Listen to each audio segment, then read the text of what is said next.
పాకిస్తాన్ మాజీ ప్రధాని ఇమ్రాన్ ఖాన్పై కాల్పులు జరిగాయి. ఆయన నిర్వహిస్తున్న ఫ్రీడమ్ మార్చ్లో ఈ ఘటన జరిగింది.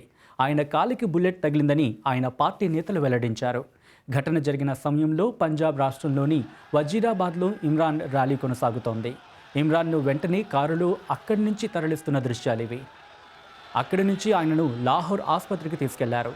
ఈ ఘటన జరిగిన వెంటనే ఇమ్రాన్ మద్దతుదారులు తుపాకీ చేతిలో పట్టుకుని ఉన్న ఓ వ్యక్తిని అడ్డుకున్న దృశ్యాలు సోషల్ మీడియాలో వైరల్ అవుతున్నాయి. ఘటనలో మరికొంతమందికి కూడా గాయాలయ్యాయి. పాకిస్తాన్లో ప్రస్తుతం నెలకొన్న పరిస్థితి గురించి బీబీసీ ప్రతినిధి షుమైలా జాఫ్రీ అందించిన రిపోర్ట్ చూద్దాం.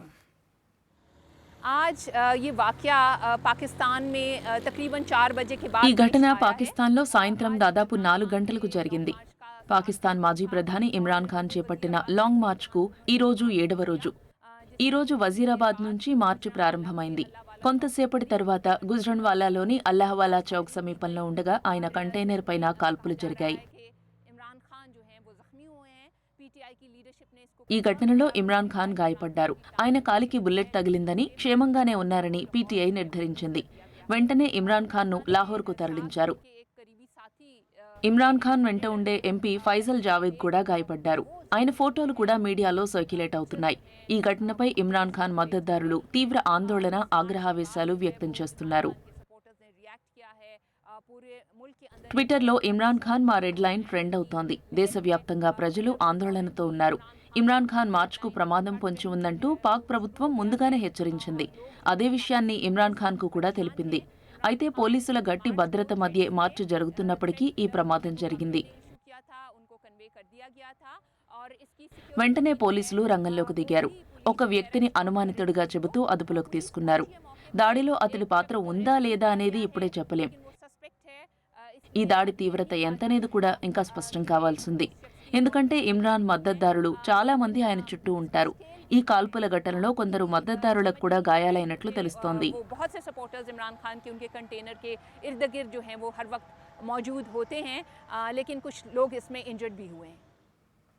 ఇథియోపియా ప్రభుత్వానికి టిగ్రే ప్రాంతంలోని తిరుగుబాటుదారులకు మధ్య కుదిరిన కాల్పుల విరమణ ఒప్పందం చరిత్రాత్మకమైందని ఆ దేశ ప్రధాని అబియ్ అహ్మద్ అన్నారు. దీంతో 2 ఏళ్లుగా సాగుతున్న అంతర్యుద్ధానికి తెరపడొచ్చని ఆశిస్తున్నారు. అయితే ఇది శాంతి ప్రక్రియకు ఆరంభం మాత్రమేనని ఆఫ్రికన్ యూనియన్ మధ్యవర్తి ఒకరు హెచ్చరికగా అన్నారు. బీబీసీ ప్రతినిధి ఆన్సోయ్ అందిస్తున్న కథనం. ఇదొక గొప్ప మలుపు. ఇది చారిత్రాత్మకమైందని ఇథియోపియా ప్రభుత్వం అంటోంది. రెబల్స్ ఆయుధాలు కింద పెట్టేందుకు ఒప్పుకున్నారు. అయితే ఇప్పటికీ ఆచితూచి మాట్లాడుతున్నారు. ఇది శాంతి ప్రక్రియకు ముగింపు కాదు, దానికి ఆరంభం మాత్రమే. మునుపటి కాల్పుల విరమణ ఒప్పందం ఆగస్టులో భగ్నమైంది. ఆ తరువాత అంతర్జాతీయ మీడియా చిత్రీకరించిన దృశ్యాలివి. పిల్లల ఆట స్థలంలో బాంబులు వేశారు. తాము పౌరులను లక్ష్యంగా చేసుకోవడం లేదని ఇథియోపియా ప్రభుత్వం పదే అంటోంది. ఇటీవల జరిగిన కాల్పుల్లోంచి తప్పించుకుని ఈ బామ్మ పారిపోయారు. పారిపోయి వచ్చిన వారందరివి భయంకరమైన అనుభవాలు. నా పిల్లలను, మనవలను అక్కడే వదిలేసొచ్చాను. వాళ్ళసలు బతుకున్నారో లేదో తెలీదు అని ఆమె చెబుతున్నారు. మా కళ్ళెదుటే మా పెద్దవాళ్లను హత్య చేశారు. మహిళలను రేప్ చేశారు. పిల్లలను కూడా చంపారు. ఎన్నో దారుణాలు చూశాం. ఇవన్నీ చూశాం కనుకనే భయంతో ఇక్కడికి వచ్చేశాం. ఈ యుద్ధంలో ఎన్నో అత్యాచారాలు జరిగాయి. దిగ్బంధం, క్షామం వల్ల జనం చచ్చిపోతున్నారు. మందులు దొరక్క పిల్లల ప్రాణాలు పోతున్నాయి. బాగా ప్రాణ నష్టం జరుగుతోంది. దాదాపు 2 ఏళ్లుగా ఈ ప్రాంతానికి మిగతా దేశంతో, ప్రపంచంతో సంబంధాలు తెగిపోయాయి. బ్యాంకులు, సమాచార సాధనాలు, కరెంటు లాంటివి ఏమీ లేకుండానే ఇక్కడి జనం బతుకుతున్నారు. ఉత్తర టిగ్రేలో దాదాపు ప్రతి ఒక్కరికి ఆహార సహాయం అవసరమని సహాయ సంస్థలంటున్నాయి. మామూలు జీవితం కోసం వారు ఆతృతగా ఎదురుచూస్తున్నారు. అంతర్గత నిర్వాసితుల కోసం మెకెల్లోలో ఏర్పాటు చేసిన అతిపెద్ద శిబిరంలో అహసెఫా సర్గి తన కుటుంబం కోసం ఆహారం పండించేందుకు కష్టపడుతున్నారు. కానీ ప్రతి పంట ఆయనకు నిరాశనే మిగిల్చింది. ఆయన తన సొంత పొలానికి వెళ్లిపోవాలని ఎదురుచూస్తున్నారు.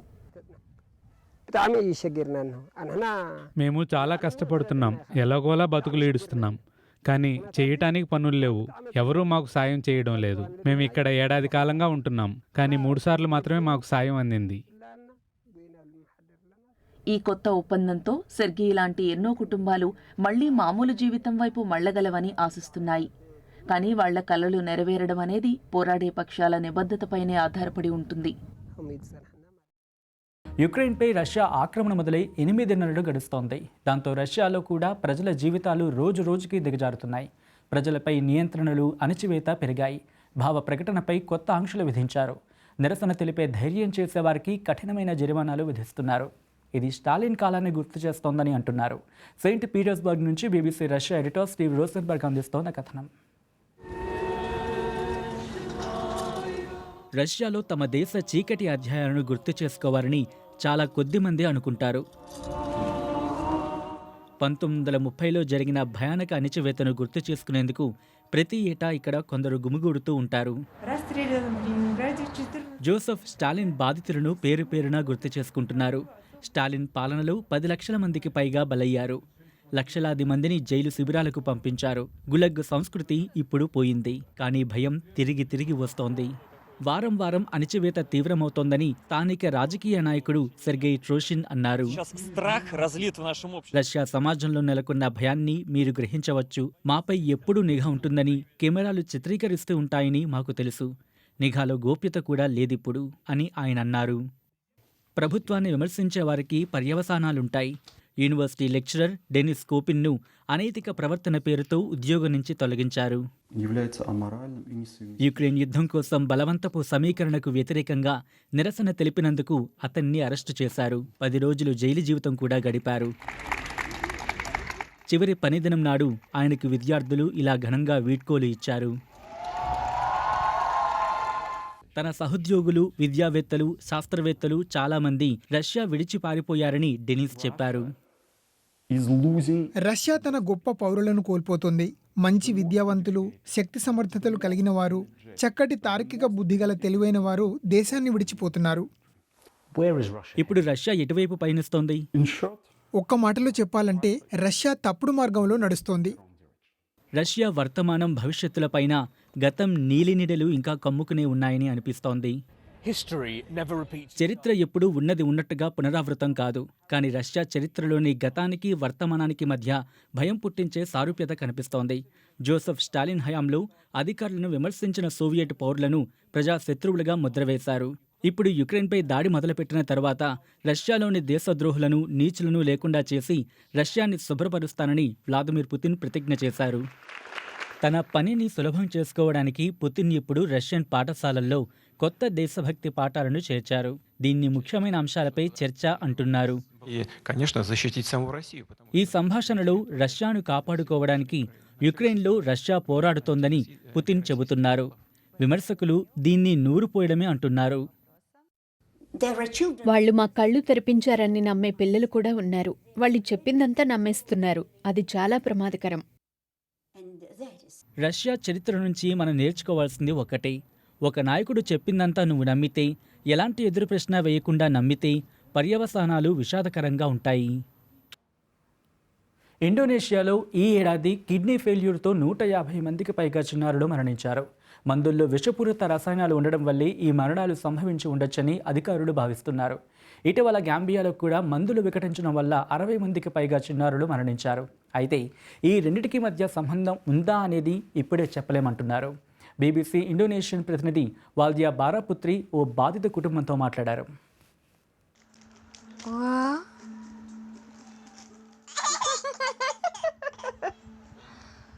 ఈ పాప నదీరా, 17 నెలల వయస్సు. ఆనందంగా, ఆరోగ్యంగా కనిపిస్తోంది. ఆగస్టులో ఈ పాపకు జ్వరం వచ్చినప్పుడు ఆమె తల్లి పారాసిటమాల్ సిరప్ తాగించారు. ఇండోనేషియాలో ప్రతిరోజు లక్షల మంది తల్లిదండ్రులు ఇలాగే చేస్తున్నారు. సిరప్ వేసిన తరువాత కోలుకోవడానికి బదులుగా నదీరా పరిస్థితి విషమించింది. ఆమెను చాలాసార్లు ఆసుపత్రికి తీసుకెళ్లారు. ఆ తరువాత ఆమెకు మూత్రం రావడం ఆగిపోయింది. ఆమె కిడ్నీ ఫెయిల్యూర్తో బాధపడుతోందని డాక్టర్ చెప్పారు. వాళ్ళు చెప్పింది అదొక్కటే, కానీ దానికి కారణాలేంటనేది డాక్టర్కు తెలియదు. ఆగస్టులో వాళ్ళు దాని గురించి ఇంకా పరిశోధిస్తూనే ఉన్నారు. తరువాత నదీరా కోమాలోకి వెళ్లిపోయింది.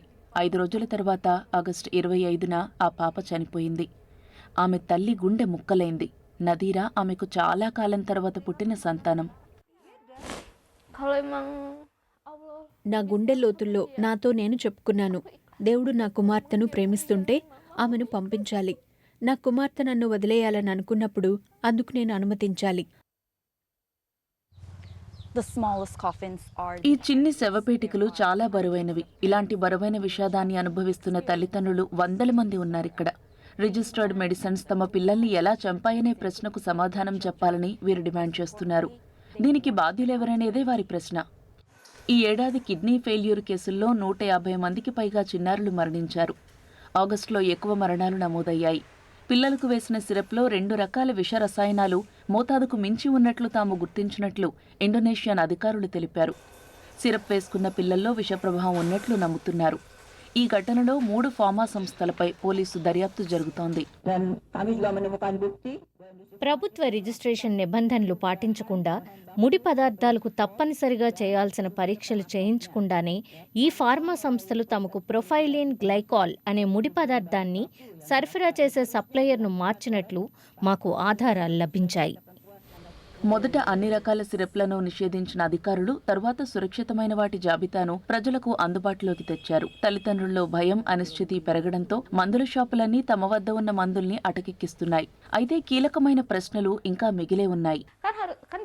అసలు ఈ ఔషధాలు భద్రతా ప్రమాణ పరీక్షలను దాటుకుని ప్రజల్లోకి ఎలా వచ్చాయి? అనేక మంది చిన్నారులు చనిపోయిన తర్వాతే అధికారులు ఎందుకు రంగంలోకి దిగారు?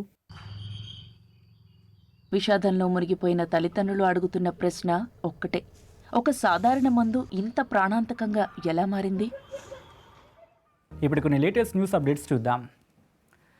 ఇజ్రాయెల్లో ఓట్ల లెక్కింపు ముగింపుకు చేరుకుంది. తన రైట్ వింగ్ మిత్రపక్షాల సంకీర్ణంతో మాజీ ప్రధాని బెంజామిన్ నెతన్యాహు తిరిగి అధికారం చేపట్టబోతున్నారన్నది దాదాపు స్పష్టమైపోయింది. నెతన్యాహు తన సంకీర్ణ భాగస్వాములతో చర్చలు ప్రారంభించనున్నారు. ఇజ్రాయెల్లో ఏర్పడే కొత్త ప్రభుత్వం ప్రజాస్వామ్య విలువలను నిలబెడతారని ఆశిస్తున్నామని అమెరికా పేర్కొంది. యుక్రెయిన్లోని జపోరిజియా అణు కేంద్రానికి మరోసారి కరెంటు సరఫరా నిలిచిపోయింది. రష్యా ఫిరంగి దాడుల వల్లనే ఇలా జరిగిందని ఈ ప్లాంట్ను నిర్వహించే కంపెనీ అంటోంది. అణు కేంద్రం సేఫ్టీ సిస్టమ్స్కు కరెంటు సరఫరా జరిగి హై వోల్టేజ్ లైన్లను రష్యా ధ్వంసం చేసిందని చెబుతోంది. జనరేటర్లు నడవడానికి ప్లాంట్లో కేవలం 15 రోజులకు మాత్రమే సరిపోయేంత డీజిల్ మాత్రమే మిగిలిందని ఆ కంపెనీ హెచ్చరించింది. బుధవారం ఉత్తర కొరియా వరుసపెట్టి క్షిపణుల్ని ప్రయోగించిన తర్వాత తమ సంయుక్త వాయు సైనిక విన్యాసాలను కొనసాగించాలని దక్షిణ కొరియా, అమెరికా నిర్ణయించాయి. గురువారం దక్షిణ కొరియా మరో 3 మిసైల్స్ ప్రయోగించిందని ఉత్తర కొరియా ప్రకటించింది. వాటిలో ఒకటి అధునాతన లాంగ్ రేంజ్ ఖండాంతర క్షిపణి అని, కానీ అది మార్గం మధ్యలోనే విఫలమైందని సోల్లోని రక్షణ శాఖ అధికారులు తెలిపారు. ఈ క్షిపణి ప్రయోగాలను జపాన్ తప్పుపట్టింది. ఈ ప్రయోగాలతో జపాన్ అధికారులకు ప్రజలంతా తమ తమ ఇళ్లలోనే ఉండాలని హెచ్చరిక చేయాల్సి వచ్చింది. భారత్లో కార్ల మార్కెట్ వేగంగా విస్తరిస్తోంది. గతేడాదితో పోలిస్తే ఈ ఏడాది కార్ల అమ్మకాలు 26% పెరిగాయి. ఇక్కడ తయారైన కార్లు విదేశాలకు కూడా ఎగుమతవుతున్నాయి. అయితే కార్ల భద్రతా ప్రమాణాలను పరీక్షించేందుకు భారత్లో ఇప్పటి వరకు ఎలాంటి వసతులు లేవు. కానీ మరో 6 నెలల్లోనే Bharat new car assessment program అథారిటీని ఏర్పాటు చేసేందుకు సన్నాహాలు జరుగుతున్నాయి. ఇంతకు కార్ల భద్రతా ప్రమాణాలను ఎలా పరీక్షిస్తారు? ఇవాల్టి ఎక్స్ప్లెయినర్లో చూద్దాం.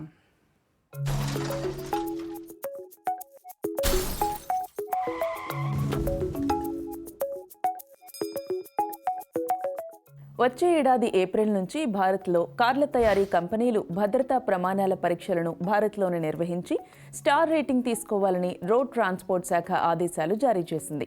ఇప్పటి వరకు ఈ పరీక్షలను విదేశాల్లో నిర్వహిస్తున్నారు. క్రాష్ టెస్టుల కోసం కేంద్ర ప్రభుత్వం Bharat new car assessment programme కింద ప్రత్యేక విభాగాన్ని ఏర్పాటు చేస్తోంది. కార్ల భద్రతా ప్రమాణాల పరీక్షలను ప్రభుత్వమే నిర్వహించి ఫలితాలను వెబ్సైట్లో పొందుపరుస్తుంది. మార్కెట్లో విడుదలయ్యే ప్రతి కారు గురించిన భద్రతా ప్రమాణాల వివరాలన్నీ ఈ వెబ్సైట్లో లభిస్తాయి. కేంద్ర రహదారుల శాఖ ప్రకటించిన భారత్ ఎన్సీఏపీ అథారిటీ ఉనికిలోకొస్తే ఇది కూడా కీలకమవుతుంది. 3 అంశాల ఆధారంగా భద్రతా ప్రమాణాలకు సంబంధించిన రేటింగ్ ఇస్తామని నితిన్ గడ్కరీ తెలిపారు. వాహనంలో adult occupant protection, child occupant protection, safety assistant technologies ఆధారంగా రేటింగ్ ఇవ్వనున్నారు. కార్ క్రాష్ టెస్ట్ ప్రక్రియ తొలిసారి 1978లో అమెరికాలో మొదలైంది. 2011లో బ్రిటన్ సంస్థ గ్లోబల్ న్యూ కార్ అసెస్మెంట్ ప్రోగ్రాంను ప్రారంభించింది. ప్రపంచంలోని మిగతా సంస్థలతో సమన్వయం చేసుకుని పరీక్షలు నిర్వహిస్తోంది. కార్ల భద్రతను పరీక్షించేటప్పుడు యూరప్ దేశాల్లో side impact, side pole, full front పోర్షన్కు టెస్టులు నిర్వహిస్తున్నారు. గ్లోబల్ ఎన్సీఏపీ టెస్ట్లో కారు ముందు భాగాన్ని 64 కిలోమీటర్ల వేగంతో ఢీకొట్టి భద్రతను పరీక్షిస్తున్నారు. భారత్లో తయారైన కార్లు 54 కిలోమీటర్ల వేగంతో front offset, side impact crash టెస్టుల్లో ప్రమాణాల్ని అందుకోగలిగితే దేశంలో అమ్మకాలు చేపట్టవచ్చు. అంతర్జాతీయ ప్రమాణాల ప్రకారం ఈ టెస్ట్ని 64 కిలోమీటర్ల వేగంతో చేస్తున్నారు. కానీ భారత్ విషయానికి వచ్చేసరికి ఇది 54 కిలోమీటర్ల వేగానికి పరిమితం చేశారు.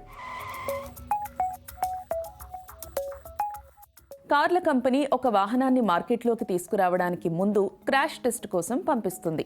ఈ వాహనంలో మనుషుల శరీరాన్ని పోలి ఉండే డమ్మీలను ఉంచుతారు. డమ్మీల తయారీలో బరువు, ఎత్తు, శరీర భాగాల నిర్మాణాన్ని పరిగణలోకి తీసుకుంటారు. ప్రస్తుతం జరుగుతున్న పరీక్షల్లో ఎక్కువగా హైబ్రిడ్ 3 డమ్మీని ఉపయోగిస్తున్నారు. డమ్మీలోని శరీర భాగాల్లో వేగాన్ని కొలిచే సెన్సర్లు ఉంటాయి. కారు గోడను ఢీకొట్టినప్పుడు ఎంత వేగంగా వెళ్లి ఎక్కడ తగిలింది అనేది, ఏ శరీర భాగానికి గాయం కావచ్చు, ఇలాంటి వాటిని ఇవి నమోదు చేస్తాయి. వీటిని అన్ని వైపుల నుంచి రికార్డ్ చేస్తారు.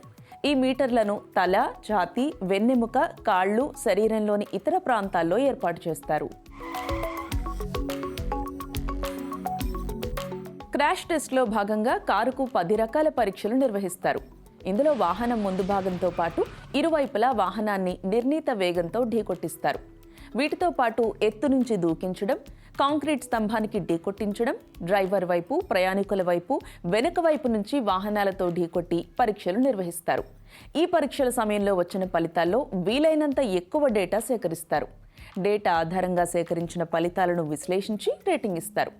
అయితే ఇదంతా చాలా ఖరీదైన వ్యవహారం. ప్రపంచవ్యాప్తంగా ఉన్న అన్క్యాప్ టెస్టుల్లో లాటిన్ అన్క్యాప్ ఉత్తమమైనదిగా గుర్తించారు. ప్రమాదం జరిగినప్పుడు భద్రత విషయంలో ఏ కారు ఉత్తమం అనే ప్రశ్నకు వాటికిచ్చే రేటింగే సమాధానం. క్రాష్ టెస్ట్లో 2 విభాగాల్లో కారు సాధించిన స్కోర్ను బట్టి రేటింగ్ ఇస్తున్నారు. 1 స్టార్ రేటింగ్ రావాలంటే డ్రైవర్ సీటుకు ఎయిర్ బ్యాగ్ తప్పనిసరి అని గ్లోబల్ ఎన్సీఏపీ చెబుతోంది. ఎయిర్ బ్యాగ్ లేని వెర్షన్లు Volkswagen Polo, Tata Zest వంటి వాటికి 0 రేటింగ్ ఇస్తోంది. 0 స్టార్తో పాటు 1 స్టార్, 2 స్టార్, 3 స్టార్ రేటింగ్ వాహనాలు ప్రమాదాలు జరిగినప్పుడు అంత సేఫ్ కాదు అనేది టెస్ట్ల నిర్వాహకులు చెబుతున్న మాట. 4 స్టార్, 5 స్టార్ ఉన్న వాహనాలు అత్యుత్తమమైనవి.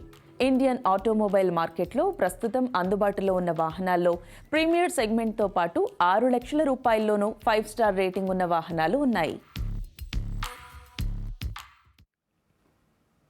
ఢిల్లీ కాలుష్యంపై బీబీసీ కార్టూనిస్ట్ కీర్తి స్టికెంట్ చూద్దాం ఇవాల్టి కార్టూన్ టైంలో.